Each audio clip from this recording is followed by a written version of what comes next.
Eh bien bonjour tout le monde, on se retrouve aujourd'hui donc dans un petit chemin pour faire le petit test de la 2.5 EXCF 2008 250.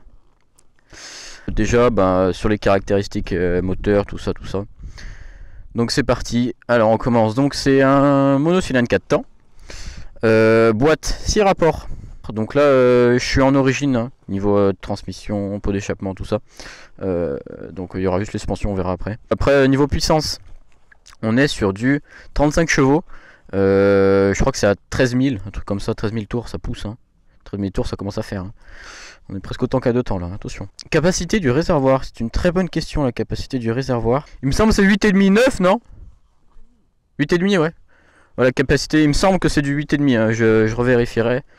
J'écrirai ça dans la vidéo, en tout cas les petits trucs que j'oublie ou quoi.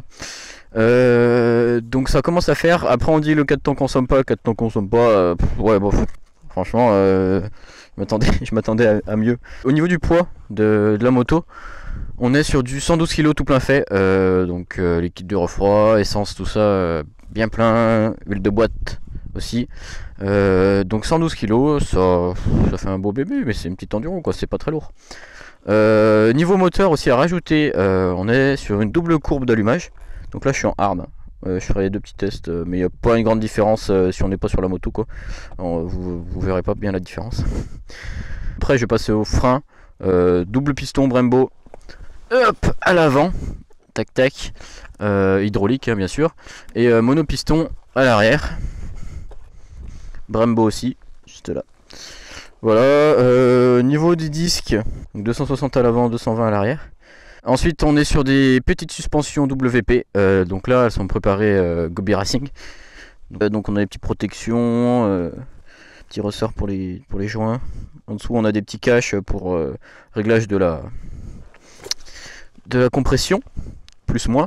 En haut on a aussi donc purgeur, vis de purge, avec petite molette de réglage aussi, de précharge il me semble, ou je sais plus. Ouais, je crois que c'est la précharge. Hop, la petite suspi là, Gobi Racing. Réglé, il me semble que c'est la précharge aussi. On peut changer le ressort en fonction du poids, etc. Donc là on est sur un 69 250. Donc elle est réglée pour une personne d'environ 60-70 kg. Donc ça fait pas beaucoup, hein. Moi c'est ce qu'il me faut. Et elle est rabaissée, donc petite cale dans l'amortisseur, donc ça fait gagner de la hauteur on va dire. Et donc à l'avant les têtes de fourche tac, qui sont rehaussées, donc ils dépassent bien avec rehausseur de guidon pour laisser un petit peu plus de place.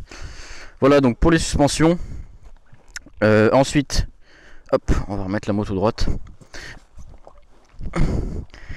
Donc le petit tableau de bord, on arrive.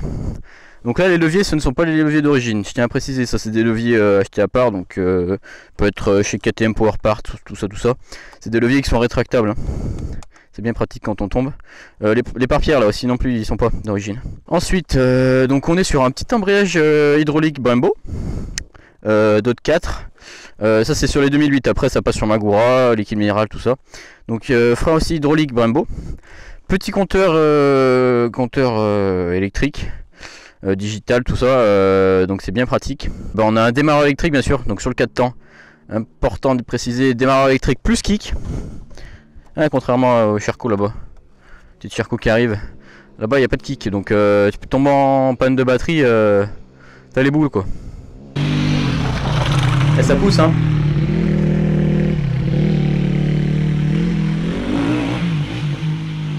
Voilà, donc là on a un témoin de plein phare. Je sais pas si j'ai une vitesse là, non il me semble pas. Quand on démarre donc il s'allume, donc on peut régler la plein phare ou pas, tout ça.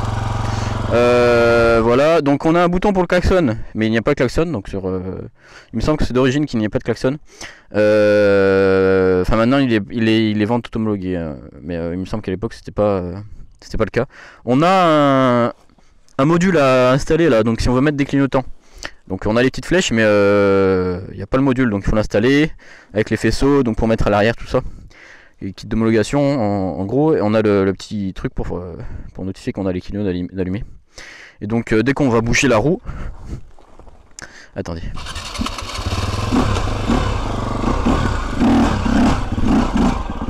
Dès qu'on va bouger la roue, hop, le compteur il va s'allumer et il va démarrer. Si on bouge pas la roue, il me semble pas qu'il s'allume, même si on démarre la moto. Voilà. Donc là vous pouvez voir, hein, je sais pas, ceux qui ont l'habitude de voir des KTM de 2008 d'origine, elle est quand même bien rabaissée, hein. Donc c'est bien pratique de mettre une cale dans un marteau. Après il y en a beaucoup qui disent que ça change le comportement au niveau des suspensions, des amortisseurs dans les virages, tout ça, c'est pas du tout la même, c'est chiant quoi. Donc il y en a qui aiment pas du tout.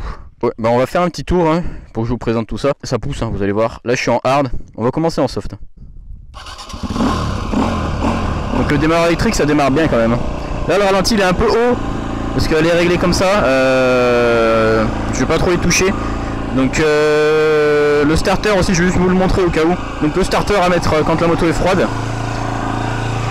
il est juste là, hop, à tirer, voilà. Il veut me montrer un petit tour, on va y aller.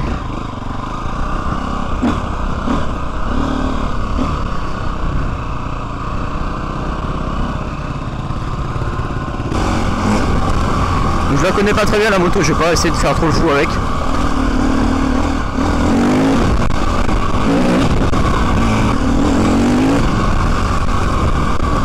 Donc là je suis en soft, je tiens à préciser. Vous entendrez peut-être la différence quand on passe en hard. Oula, il y a du rondin ici, hein.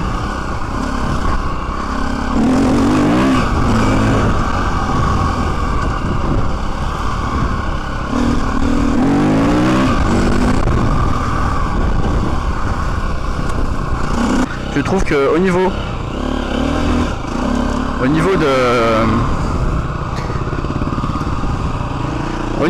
quoi? Ouais, c'est bien.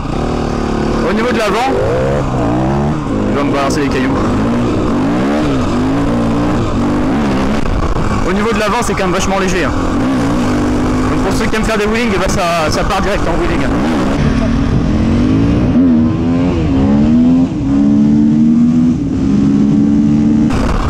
Et le comportement de la moto, on prend un caillou, moi je trouve que ça part vite un petit peu en guidonnage. Je vais faire un petit demi-tour. Je vais la passer en hard pour que vous voyez un peu ce que ça donne. Vous n'allez pas voir une grande différence, hein, personnellement. Quand tu roules un peu sur du plat, tu la vois pas la différence du hard et du soft. Donc tac, on débranche le petit auto, hop, mode hard activé. Déjà le ralenti il redescend.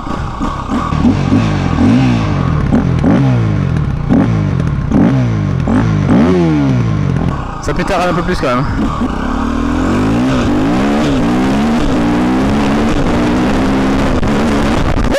Oh putain, vous l'avez vu, hein, ça guidonne quand même. J'y suis allé vraiment comme un taré aussi. Ça part beaucoup plus vite en hard. Je vais monter là-bas en haut, je sais pas ce qu'il y a. Il y a de la caillasse, ça c'est sûr. Lol.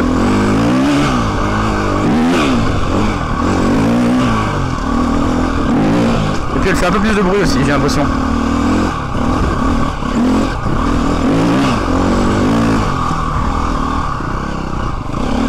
Je vais faire demi-tour parce que je sais pas ce qu'il y a là-bas en haut. Ouais, ça doit redescendre de l'autre côté, mais bon. Allez, c'est parti, on va laisser redescendre. Ça m'a fatigué là, de faire demi-tour. Hop, hop. Yep. Après, c'est du 4 temps, il y a du frein moteur, hein. Pour ceux qui n'ont pas trop l'habitude, qui sont sur 2 temps, au début ça surprend un peu. Après, il y en a quand même vachement moins que sur des roadsters ou des trucs comme ça. Je prends la Gladius, c'est un bon petit 600. Il y en a quand même vachement plus. Bon après, si on est sur de la plus grosse cylindrée quand même. Donc voilà pour le petit test de la 2.5 XCF. Si vous avez d'autres petites questions sur cette moto, n'hésitez pas à me les mettre en commentaire, on se fera un plaisir de vous répondre. Que ce soit moi ou d'autres personnes. N'hésitez pas à mettre un bon petit like si vous avez kiffé. Et puis on se revoit dans un autre test ou dans une autre vidéo, vlog, tout ça, hein. C'est vrai la mif, hein. Bon allez, bonne journée tout le monde. A plus.